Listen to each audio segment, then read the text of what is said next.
ನಮಸ್ಕಾರ ವೀಕ್ಷಕರೇ. ಶಿವಣ್ಣ ಅವರು ಇದಕ್ಕಿಂತ ಮುಂಚೆ ಪರಭಾಷೆಗಳಲ್ಲಿ ಚಿಕ್ಕ ಪುಟ್ಟ ಪಾತ್ರಗಳನ್ನು ಮಾಡ್ತಾಯಿದ್ರು. ವಿಷಯ ಏನಂದರೆ, ಇವತ್ತಿನ ವಿಷಯ ಶಿವಣ್ಣ ಅವರು ಒಂದು ಫುಲ್ ಲೆಂತ್ ಕ್ಯಾರೆಕ್ಟ್ರು ತೆಲುಗಿನಲ್ಲಿ ಮಾಡ್ತಾ ಇರೋದ್ರಿಂದ ಈ ವಿಷಯನ ಹೇಳಲು ಬಯಸ್ತಿದ್ದೇನೆ.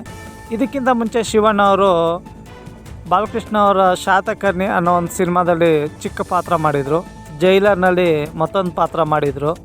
ಆದರೆ ಈಗ ಗುಮ್ಮಡಿ ನರಸಯ್ಯ ಅನ್ನೋ ಒಂದು ಸಿನಿಮಾದಲ್ಲಿ ಒಂದು ಫುಲ್ ಲೆಂತ್ ಕ್ಯಾರೆಕ್ಟರ್ ಮಾಡ್ತಾಯಿದ್ದಾರೆ. ಇವರು ಕಾಂಗ್ರೆಸ್ಸಿನ MLA. ಜೊತೆಗೆ ಇವರು ಎಷ್ಟು ಸಾಧಾರಣ ವ್ಯಕ್ತಿ ಅಂದರೆ, ಇವ್ರ ಹತ್ರ 7 ಸಲ MLA ಆದ್ರೂ ಇವ್ರ ಹತ್ರ ಒಂದು ಕಾರಿಲ್ಲ. ಇವ್ರು ಇವತ್ತು ಸಾರಿಗೆ ಟ್ರಾವೆಲ್ಸ್ನಲ್ಲೇ ಓಡಾಡ್ತಾರೆ. ಇವ್ರು ಇವತ್ತು MLA ಪಾಸ್ ಕೊಟ್ಟಿರ್ತಾರಲ್ವ, ಇವಾಗ ನೀವೆಲ್ಲಾದರೂ ನೋಡಿರ್ತೀರ, ಯಾವುದೇ ಒಂದು ಬಸ್ನಲ್ಲಿ MLAಗೆ ಅಂತ ಒಂದು ಸೀಟ್ ಇರುತ್ತೆ. ಆ ಸೀಟ್ನ ಅವ್ರು ಖಂಡಿತವಾಗ್ಲೂ ಯೂಸ್ ಮಾಡ್ಕೊತಾ ಇದ್ದಾರೆ ವಿಧಾನಸೌಧಕ್ಕೆ ಹೋಗೋದಕ್ಕೆ, ಅಂದರೆ ಆಂಧ್ರದ ಅಸೆಂಬ್ಲಿಗೆ ಹೋಗೋದಕ್ಕೆ. ಇವತ್ತು ಅವ್ರು ಅದನ್ನೇ ಯೂಸ್ ಮಾಡ್ತಾಯಿದ್ದಾರೆ.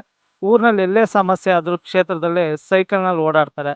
ಇವ್ರಿಗೆ ಆಪೋಸಿಟ್ಟು ಪ್ರತಿಪಕ್ಷಗಳು ನಿಲ್ಲಿಸ್ತಾ ಇಲ್ಲ ಅಂದರೆ ಲೆಕ್ಕ ಹಾಕ್ಕೊಳ್ಳಿ ಅವ್ರು ಎಷ್ಟು ಸಾಧಾರಣ. ಅಂಥ ವ್ಯಕ್ತಿಯ ಒಂದು ಜೀವನ ಚರಿತ್ರೆನ ನಮ್ಮ ಶಿವಣ್ಣವರು ಪಾತ್ರ ನಿರ್ವಹಿಸ್ತಾ ಇರೋದು ತುಂಬ ಸರಳ ವ್ಯಕ್ತಿ ಅನ್ನೋದಕ್ಕೆ ಶಿವಣ್ಣ ಅವ್ರ ಬಗ್ಗೆ ಹೆಮ್ಮೆ ಆಗುತ್ತೆ. ಮತ್ತು ಪರಭಾಷೆನಲ್ಲಿ ಮಾಡ್ತಾ ಇರೋದ್ರಿಂದ, ಫುಲ್ ಲೆಂತ್ ಕ್ಯಾರೆಕ್ಟರ್ ಮಾಡ್ತಾ ಇರೋದ್ರಿಂದ ಒಂಥರ ವಿಶೇಷ.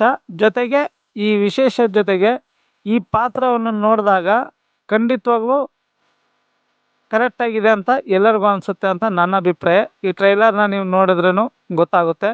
ಈ ಟ್ರೈಲರ್ನ ನಾನು ಲಿಂಕ್ ಕಳಿಸಿರ್ತೀನಿ ಕೆಳಗಡೆ, ಒಂದು ಸಲ ನೋಡಿ. ಖಂಡಿತವಾಗ್ಲೂ ಶಿವಣ್ಣ ಅವ್ರಿಗೆ ಹ್ಯಾಟ್ಸ್ ಆಫ್.